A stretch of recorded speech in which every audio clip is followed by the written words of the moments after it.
प्रताप नगरवासियांनी दिले. डॉक्टर बाबासाहेब आंबेडकरांनी सांगितले शिक्षण हे वाघिणीचं दूध आहे आणि ते जर तुम्ही घेतलं तर तुम्ही गुरगुरल्याशिवाय राहणार नाही. हेच आपण करून येणाऱ्या काळात तुम्ही ज्या समस्या असतील तुमच्या सर्व समस्या सोडवण्यासाठी मी कटिबद्ध राहील. जुनं प्रतापसिंह म्हणजे आपलं एक औचित नगर होतं. औचित नगर या नावाने आपण परिचित होतो. सर्व आपण बाहेरून आलेले लोक कामाधंद्यासाठी व्यस्त झालो, पण आज आपली इथली मुले MPSCच्या माध्यमातून सगळे क्लास 1 मध्ये भरती झालेले आहेत. कोण PSI झालेला आहे, कोण महसूल खात्यात चांगल्या पदावर झालेला आहे, कोण तलाठी झालेला आहे, कोण ग्रामसेवक झालेला आहे. येणाऱ्या काळात अशीच त्यांची उत्तरोत्तर प्रगती होऊ, त्यांना जे काही सहकार्य लागेल मी येणाऱ्या काळात माझे मार्गदर्शक पिंटू दादा गायकवाड असतील, त्यानंतर प्रतापसिंह गावात असतील, रामभाऊ असतील, सुभाष आडगळे असतील, येथे जे मार्गदर्शक जे असतील त्यांच्या माध्यमातून आम्ही करू.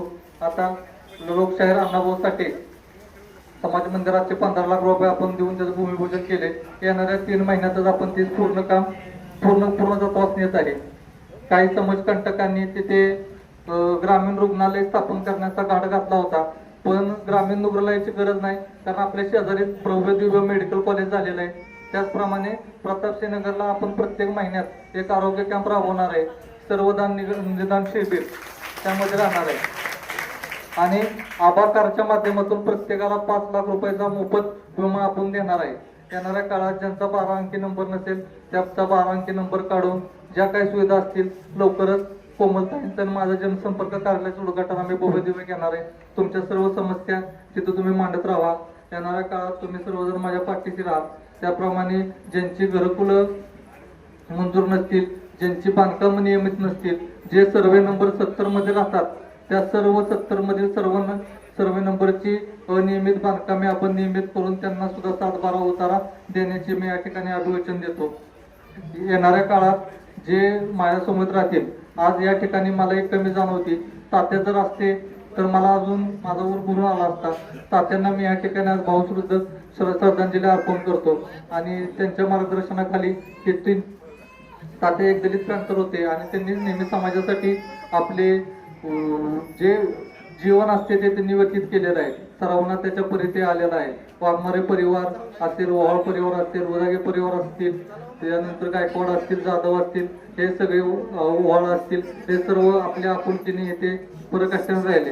येणाऱ्या काळात जातीमध्ये दोष पसरवणे आणि भांडणं लावण्याचा कार्यक्रम सुद्धा होणार आहे. तर कसल्याही प्रकारचे कोणी आपल्या जातीमध्ये भांडण न करता सर्वांनी एकोपाने राहावे. जसं तुमचं पहिल्यापासून ओकोपा आहे, गुरोबा आहे, तो सगळा घरावर टिकावा, एकोपा टिकावा आणि मार्गदर्शन तुम्हाला इथून पुढच्या काळात सर्व प्रकारचे करण्यात येईल. मुलांना शिक्षणासाठी सर्व प्रकारची मदत करण्यात येईल. त्याप्रमाणे आपण नवोदयच्या विद्यार्थ्यांना प्रत्येकाला आपण सायकल पण देणार आहे आणि जे काही शैक्षणिक अडचणी असतील, समजा कॉलेजचं ऍडमिशन असेल, कोणाचं शिक्षणाचे ऍडमिशन असतील, सर्वांनी मला जरी संपर्क नाही झाला तर पिंटू दादा असतील, भैया वाघमारे असतील, तिथले रामालंकेश्वर असतील, तिथले जे युवक असतील त्यांना जरी तुम्ही सांगितलं तरी आपण त्या सर्व सोडवण्याच्या समस्या आपण प्रयत्न करू. येणाऱ्या काळात तुम्ही असेच मला बरोबरून एकदा भविष्यात येणारी ग्रामपंचायत आपल्या ताब्यात कशी राहील आणि त्यासाठी सगळे एक संघ कसे राहू यासाठी तुम्ही मला पाठबळ देत राहा. आणि मेडिकल कॉलेजमध्ये 50% भरती आपल्या प्रतापसिंहनगरमध्ये करण्याचे या ठिकाणी मी अभिवचन देतो आणि ज्या ठिकाणी त्यासाठी वेळ पडली तर संघर्ष करण्याची सुद्धा तयारी आम्ही ठेवलेली आहे. तुम्ही मध्यंतरीच्या काळात बघितलं की प्रतापसिंहनगरच्या हद्दीत मेडिकल कॉलेज असून आपला एकही मनुष्य आज तिथे चांगल्या पदावर कामाला नाहीये. तर आपल्या इथल्या जे आपले लोकनेते होते त्यांचं दुर्भाग्य आहे की त्यांनी ते कधीही प्रयत्नशील राहिले नाहीत की आपली इथली 4 लोक तिथं कामाला लागावे. येणाऱ्या काळात आम्ही जे मेडिकल कॉलेज अधिष्ठ डीन आहेत त्यांच्या समवेत बैठक करून त्यांनी आम्हाला अभिवचन दिलेले आहे की प्रतापसिंहनगर असेल शेजारच्या भोवतालची परिसरातील मुले आम्ही येथे सामावून घेणार आहे. 50% भूमिपुत्रांना संधी या ठिकाणी मिळाली पाहिजे. या ठिकाणी मी अभिवचन देतो. श्रीमंत छत्रपती शिवेंद्रराजे भोसले साहेब असतील, आमदार शशिकांत शिंदे साहेब असतील, मकरंद पाटील साहेब असतील, यांच्या पाठबळावर मी निवडणूक जिंकलो होतो.